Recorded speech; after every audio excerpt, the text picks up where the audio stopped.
Humane Nature is an animal tourism podcast with discussions about animal abuse, injury, and medicine. Listener discretion is advised.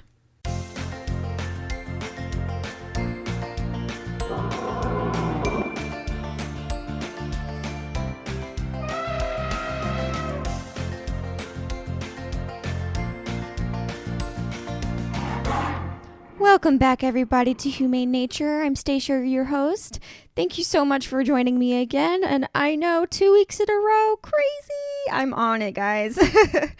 Okay, so if you didn't read the title of today's episode, we are going to be talking about America's grandmother, Betty White, who very sadly passed away just a couple of weeks ago.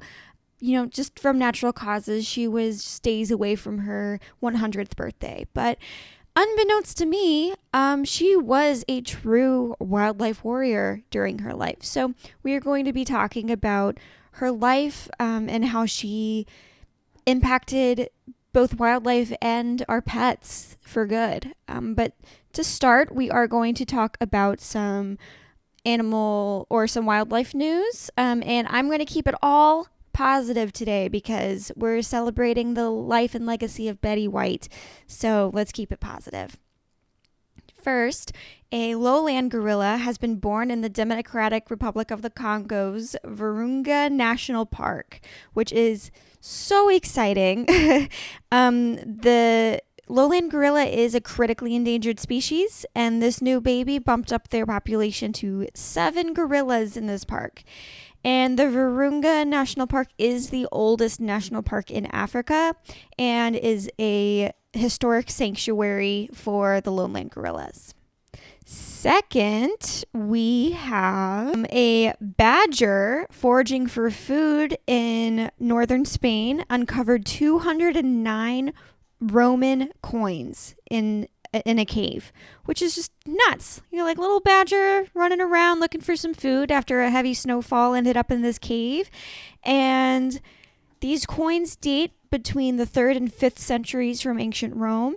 And this is the largest trove of Roman coins ever found in a Spanish cave. So this is an extremely rare find, and historians are thanking this little badger for that. Finally, new inventions and devices are being used to clean up trash that are found in our waterways around the world. And I'm going to name a few of them because they're really cool, really ingenious. And of course, they've got some pretty stellar names as well. The Great Bubble Barrier is a wall of bubbles that pushes trash to the side of the river in Porto, Portugal, and allows fish and other wildlife to swim through it unharmed, which is super cool. I have been to Porto, Portugal. Their river there and their waterways are absolutely stunning. So they're doing a really great job. Of course, in the United States, we have Mr. Trash Wheel, which is a conveyor belt system powered by currents and solar energy. This is found in Baltimore in the United States. And if you look up pictures of Mr. Trash Wheel, he, of course, has some giant googly eyes on him. So he's pretty cool. And finally, the Waste Shark is an aqua drone, so high tech, that preys on plastic. This is due to showcase this month in Las Vegas. So later in January of 2022 in Las Vegas. And those are just 3 of them. There are many, many more out there, but those are 3 of the coolest ones that I had found. All right, let's get started talking about Miss Betty. But just a forewarning, I am recording this in my living room this time instead of my office. So if you hear Mr. Loki in the background, he's in an oddly playful mood right now instead of wanting to nap. So you may hear him trying to play with me while I'm recording this. I also have my elderly rabbit, Chappie, in the background. So if you hear her, drinking away on her water bottle, that's her. So you can see pictures of both of them up on my Instagram. Okay, so let's talk about Betty White. Betty White, who most famously played Rose Nyland on The Golden Girls, was an avid animal lover. She says, quote, "I've always thought you can tell by someone's hands if they truly love animals. The way they pet or don't pet them. You see it with the zookeepers in spades." So I've always thought the same thing, that the way that someone, says hi to my animals when they come over to my apartment for the first time, or, that's a big way that I use to kind of test my dates, if they met my animals or met, dogs and things that we would walk past, how they would greet other animals. And you can always tell how a person, how empathetic they can be by the way that they treat animals. So Betty supported more than 26 charities and foundations throughout her life, including the American Humane Association, Helen Woodward Animal Center, Morris Animal Foundation, and Paws of LA. And this is just a few of them. She also supported many, many charities and foundations that didn't pertain specifically to animals. She was a big supporter of the AIDS crisis, like helping people through the AIDS crisis in the United States, LGBTQ people, and especially helping them through getting into acting and everything like that. So she supported a lot of charities and foundations throughout her life, but especially with animals and wildlife. She partnered with the Morris Animal Foundation to create the Betty White Wildlife Rapid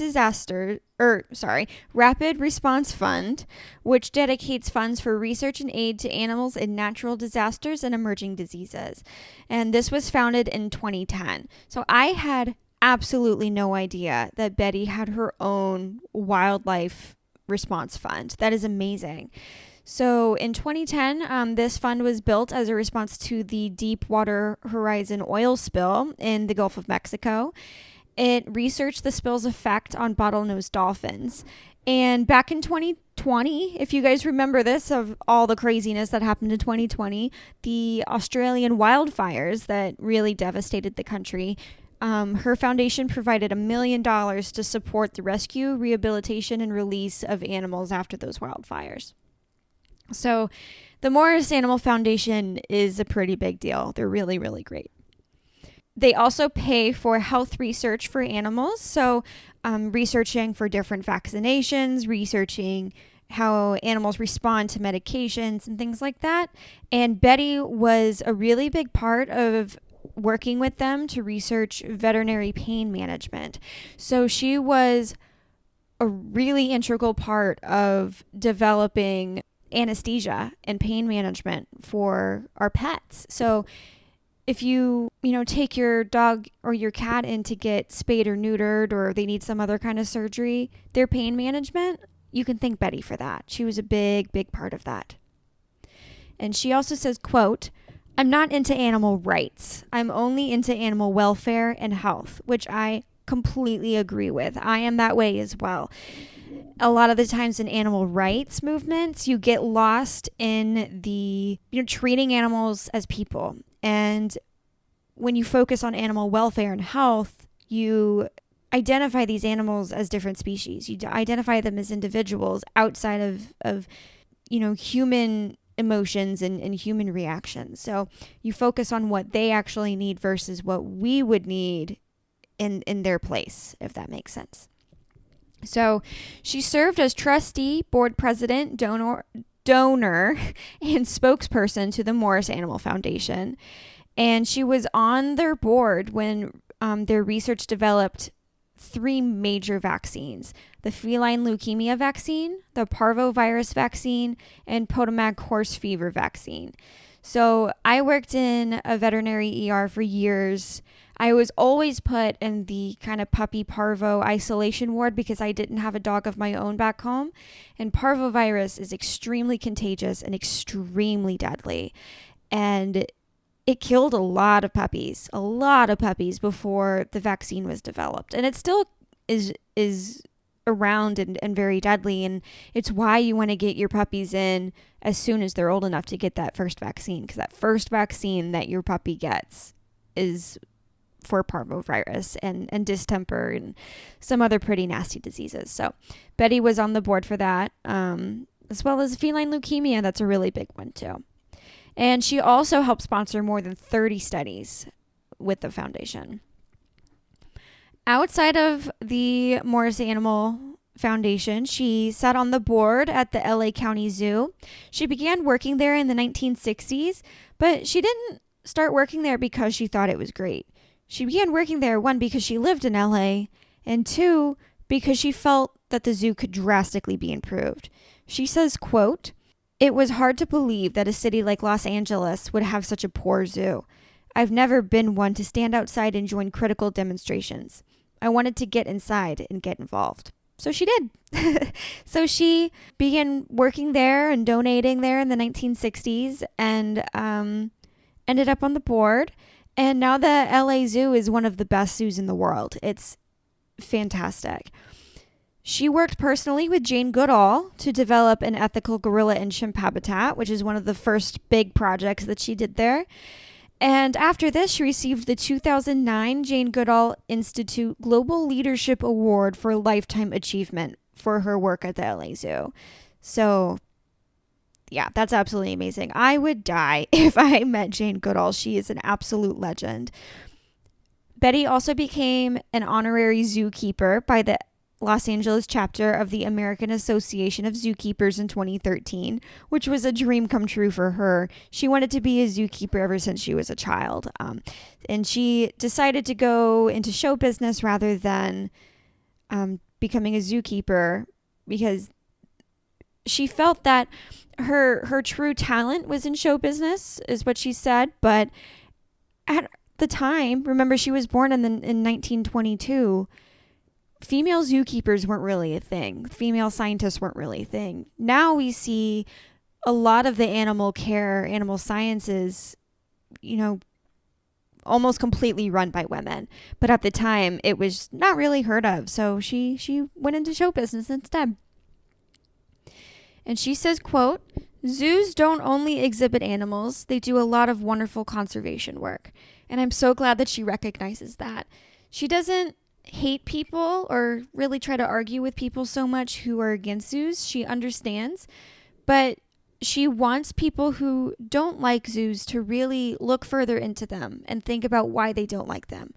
Is it anthropomorphic? Do you not like zoos because you wouldn't want to, be in captivity? Or when you think of zoos, do you not think of an AZA accredited zoo? Do you think of kind of like a roadside attraction zoo where the animals aren't treated very well and they've got the small cages and, So she's a full supporter of AZA accredited zoos and the conservation work that they help us do.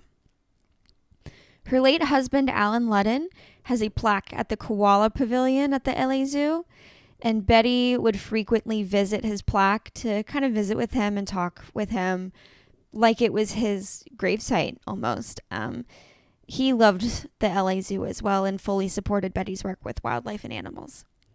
She assisted with dozens of expansions and projects with the LA Zoo while she worked there.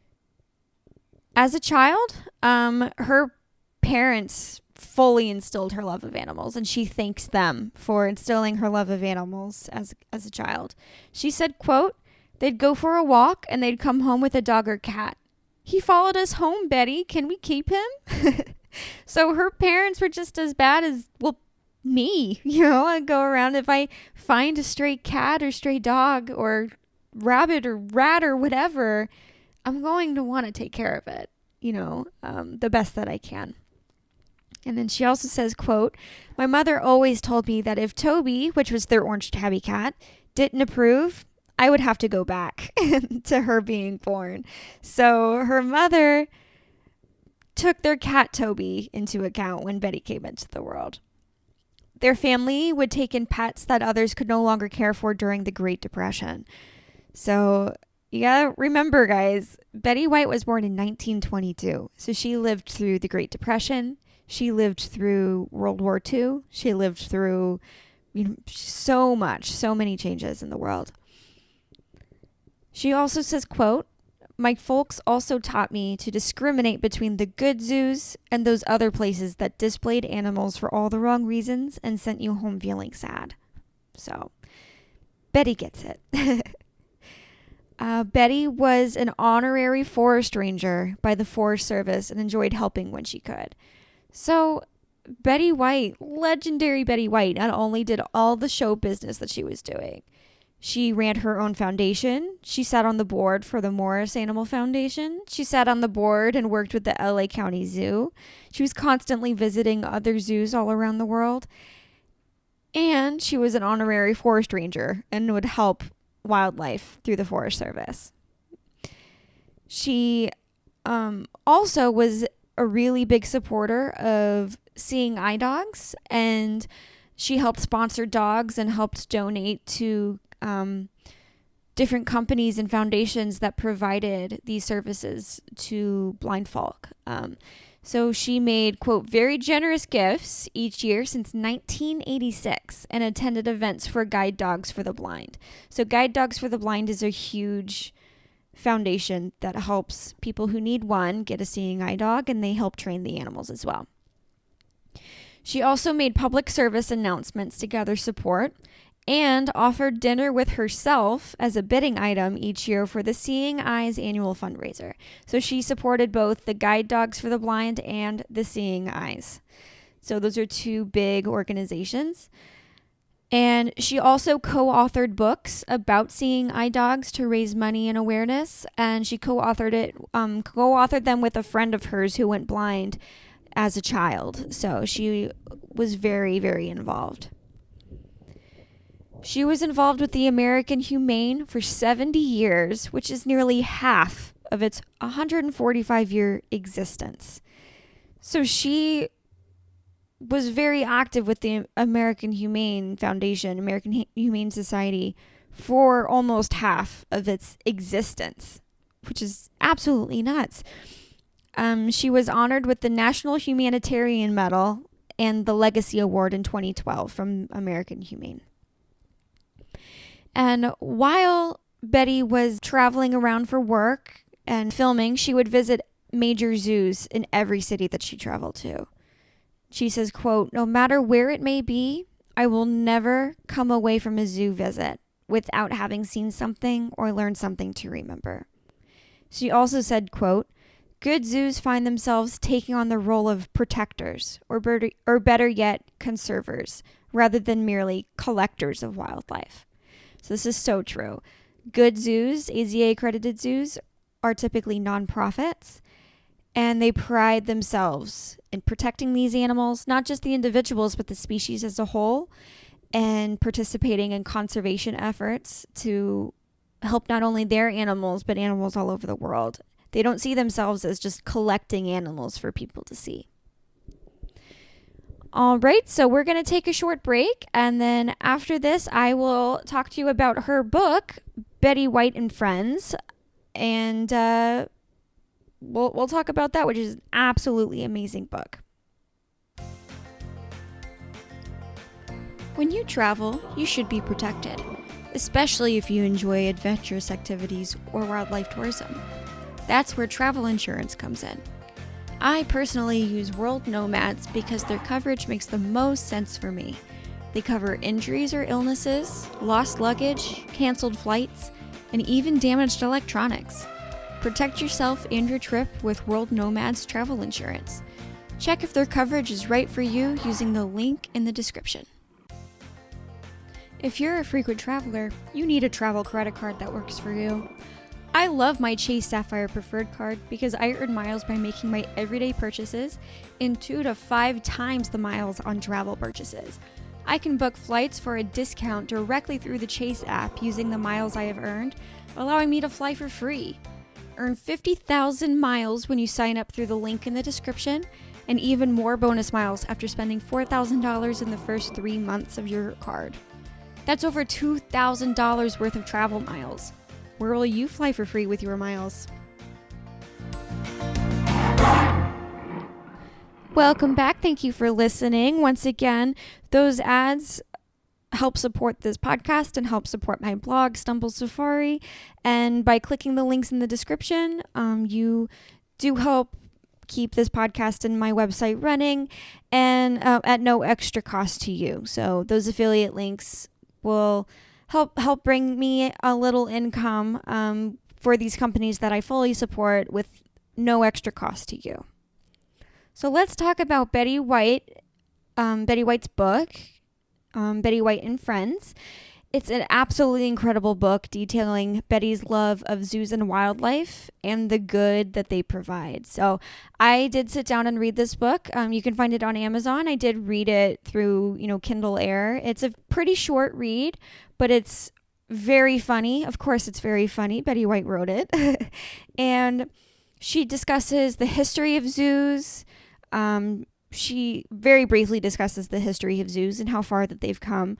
She also discusses individuals, both human and non-human, that she has met while working with zoos in her life. So she talks about her friends by name, and she names her friends as both humans and animals. So she'll talk about, my friend Coco the gorilla, who's a very famous gorilla, the one who knows sign language. You may know Coco from the very famous video with Robin Williams. Betty White was also a friend of Coco's. She talks about some of her like zookeeper friends by name and other animals. So she also identifies major conservation successes from zoos. So she identifies individual things that they have accomplished over the years. She discusses positive reinforcement training and why zoos do it. And this is something that I am also incredibly interested in. I did study animal behavioral psychology in school, and that's what my degree is in. So if you guys ever wanted me to sit and talk about the differences in types of training and why we train animals certain ways. But for example, she talks about in the book how she watched, I think it was a tiger, it may have been a lion, how it was trained to put its paws underneath like its cage, so that, or its shoulder up against the cage on command, using positive reinforcement in order for its zookeepers to give medications, do physical checks and everything like that without having to sedate the animal, which can cause a lot of sickness and can even cause injury if it falls incorrectly while it's being sedated. She discusses how we study wildlife in zoos versus how we study them in the wild and the big differences between them. And she even has a section for quote unquote misunderstood animals and why she loves them, which I love it. I loved that section so much. From last week I talked about snakes and how much I love snakes and the psychology of maybe why people don't like snakes and the implications such as the Sweetwater rattlesnake roundup on what happens when we don't appreciate snakes and love snakes for what they are. So, and I did tear up a few times, both from just, it's such a happy book. I highly encourage you to read it. You can find it super cheap on Amazon. It's a tearjerker for sure, especially knowing that Betty is gone now. So finally, I wanted to end this rather short episode with two things. First of all, if you weren't aware already, January 17th, which is coming up, would have been Betty White's 100th birthday. So there's kind of a celebration in her honor for her birthday where kind of the Betty White challenge is what it's being called. The challenge is to donate $5, just $5 to an animal rescue, an animal foundation in Betty White's name to support her legacy and to celebrate her birthday in a way that she would have absolutely loved. So you can donate directly to the Betty White Wildlife Fund if you'd like. I will have the link in the description, and they do have a section where you can put in memoriam or make a donation for somebody else. So you could donate directly to Betty White's fund for her, or I will probably end up donating my $5 to the Seattle Humane Society, the local Humane Society where I live, where I rescued my baby Loki, who I'm sure if you follow me on Twitter or Instagram, you've seen many a picture and video of him. He is my best friend, and they paired me up with him earlier this year, and I couldn't be more grateful to them. So I highly encourage you to participate in the Betty White Challenge on January 17th. And when you do, take a screenshot and tag me in it. I'd love to see your donations. Tag me in on Twitter or Instagram at Stumble Safari for both. I'm also on Facebook if you'd like to share there, also at Stumble Safari. So, and to end this episode today, I wanted to share a short interview that Betty White did about Coco the gorilla, and it's very, very sweet, and I hope you enjoy. All right. Here come the Betty. They just, they're best friends. You know, I don't know how else to put it. It's lovely. You want Betty to come closer? Lips, yes. To look into the eyes of a 300-pound gorilla and have her tell you what she is thinking is truly humbling. She's right into my eyes and I'm right into hers. There's a connection, like an invisible connection between you, that at that moment, nothing else around you exists. You're just into that moment because it's someplace you've never been before. It's a new country. And this connection is Coco's gift to the world. I know it sounds crazy, but I've seen it. It's like seeing the humanity of a different species. By communicating in a human language to express her needs, or to be able to respond to a sad film, just like we do. Coco forces us to realize that a gorilla is so much more than just an animal. Coco, originally, and there's footage of this, when I asked who she was, think me there. Okay, that is you. She said she thought it was her, a fine gorilla animal. And then later I asked her, you know, who are you? And she said she was a fine person gorilla. So her concept had shifted. And just like Coco's viewpoint has shifted, so has ours. It opens up Pandora's box. Because suddenly it's clear, we humans are not unique. Animals can be just as special, and because of this, we have a responsibility to protect and care for them. Doesn't mean you can't love children, you can't love people, you can't love... But don't shortchange paying attention to the animals too, because it's a whole nother world. All right, darling, bye-bye. Kisses, kisses. Oh, thank you, darling, I appreciate that very much. Bye-bye, honey, I'll see you later. Oh, that was wonderful. So, I don't know about you guys, but that just got me. I will link to that YouTube video in the description as well, so you can actually see Coco's reaction to Betty and how they're interacting, and the conversation between Betty and the keeper and Coco as well. So you can follow me on Facebook, Twitter, and Instagram at Stumble Safari. I will be posting some really fun pictures of Betty White with her wildlife friends when this episode comes out, and also again on January 17th to celebrate Betty White's birthday. And I highly encourage you guys once again to participate in the Betty White Challenge and make that small donation in her name. And thank you guys so much. I will see you in 2 weeks, and we will actually be finally talking about my favorite snake destination. I know I was supposed to be doing that this week, but with Betty White's sudden passing, and I wanted to get some awareness out there about how amazing she was, and some awareness for the Betty White Challenge as well, if you guys wanted to participate.